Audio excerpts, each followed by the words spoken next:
Assalamualaikum warahmatullahi wabarakatuh. Hai guys, dimanapun Anda berada, semoga Anda semua sehat selalu dan selalu dalam lindungan Allah Subhanahu wa Ta'ala. Kali ini kita akan membahas bagaimana tujuan kita dalam menghadiri undangan agar diberikan Allah pahala. Jadi bukan sekedar undangan, jika mau mendapatkan pahala maka ada caranya.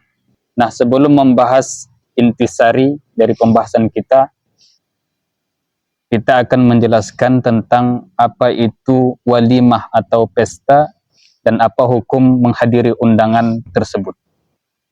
Pemirsa yang dirahmati Allah Subhanahu wa Ta'ala, walimah itu adalah pesta. Jadi ini khusus kita bahas tentang pesta perkawinan. Wal walimatu 'alal 'ursi mustahabbatun. Adapun pesta ke atas perkawinan itu atau pernikahan adalah disunnahkan, maka hukumnya sunnah. Karena ada hadis Nabi sallallahu alaihi wasallam kepada Abdurrahman bin Auf. Apa kata Rasulullah ketika Abdurrahman bin Auf menikah? Kata Rasulullah, "Aulim walau bisyatin." Buatlah pesta walaupun dengan 1 ekor kambing.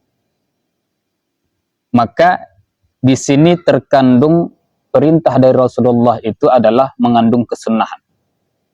Jadi hukum mengadakan walimatul urus, pesta ke atas perkawinan, adalah hukumnya sunnah. Kemudian pemirsa yang dirahmati Allah SWT, wal ijabatu ilaiha wajibatun. Adapun mendatangi, menghadiri kepada pesta perkawinan itu hukumnya wajib, illa min udhrin, kecuali karena ada udhur. Maka hukum mendatangi undangan di sini, pemirsa yang dirahmati Allah Subhanahu wa Ta'ala, hukumnya adalah wajib. Jadi kita wajib menghadiri undangan pada pesta perkawinan. Ini khusus pesta perkawinan. Sedangkan pada pesta selain perkawinan itu hukumnya sunnah. Seperti pesta khitan, akikah dan lain sebagainya, itu hukumnya sunnah, kita menghadirinya. Nah, pemirsa yang dirahmati Allah Subhanahu wa Ta'ala, apa hadisnya? Ada hadis Nabi sallallahu alaihi wasallam, hadis riwayat Imam Abu Daud. Idza da'a ahadukum akhahu falyujib ursan kana aw ghairahu. Kata Rasulullah sallallahu alaihi wasallam, sabda Nabi sallallahu alaihi wasallam, ketika salah seorang dari kalian mengundang kepada saudaranya, maka hendaklah ia mendatangi perkawinan ataupun selainnya.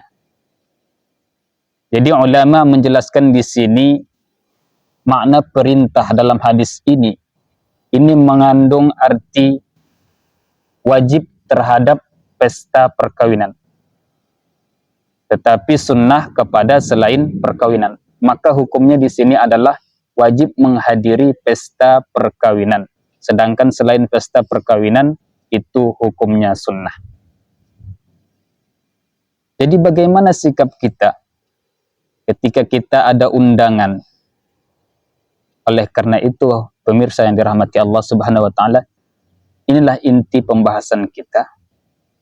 Maka ketika ada undangan kepada kita, maka kita wajib untuk mendatanginya. Dan bagaimana kita seharusnya agar kita mendapatkan pahala. Jadi bukan sekedar undangan, bukan sekedar datang makan, tujuannya bukan seperti itu. Maka kata Imam Al-Ghazali di dalam kitab Ihya, apa kata Imam Al-Ghazali? Hendaklah seseorang itu bertujuan menghadiri undangan tersebut, mengikuti sunnah Rasulullah sallallahu alaihi wasallam dan menegakkan kewajiban. Karena itu termasuk urusan-urusan akhirat. Menghadiri undangan ini, kata Imam Ghazali di dalam kitab Ihya, termasuk urusan-urusan akhirat, yang mana seseorang itu fayuthabu alaiha, diberi pahala ke atas menghadiri undangan tersebut. Maka jika kita mau mendapatkan pahala, maka hendaklah kita berniat, bertujuan mengikuti sunnah Rasulullah Sallallahu Alaihi Wasallam dan menunaikan kewajiban agar dapat pahala. Kemudian kata Imam Ghazali lagi seterusnya, dan janganlah seseorang itu bertujuan atau berniat menghadiri undangan tersebut hanya untuk makan dan menunaikan syahwatnya.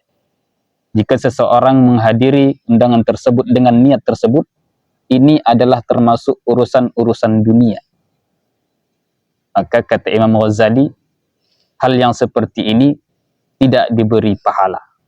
Oleh karena itu, pemirsa yang dirahmati Allah Subhanahu wa taala, maka ketika kita mau undangan, pasanglah niat kita semata-mata mengikuti sunnah Rasulullah, kemudian menegakkan kewajiban agar mendapatkan pahala. Jangan hanya kita berniat untuk makan, karena sudah ngasih amplop kita harus makan, wajib makan. Dan tidak ada kewajiban makan di dalam undangan itu ya. Menurut pendapat yang sahih, pemirsa yang dirahmati Allah, tidak ada kewajiban kita makan di dalam undangan tersebut. Demikian mungkin itu saja, semoga bermanfaat. Mohon maaf atas segala kesalahan dan kekurangan. Assalamualaikum warahmatullahi wabarakatuh.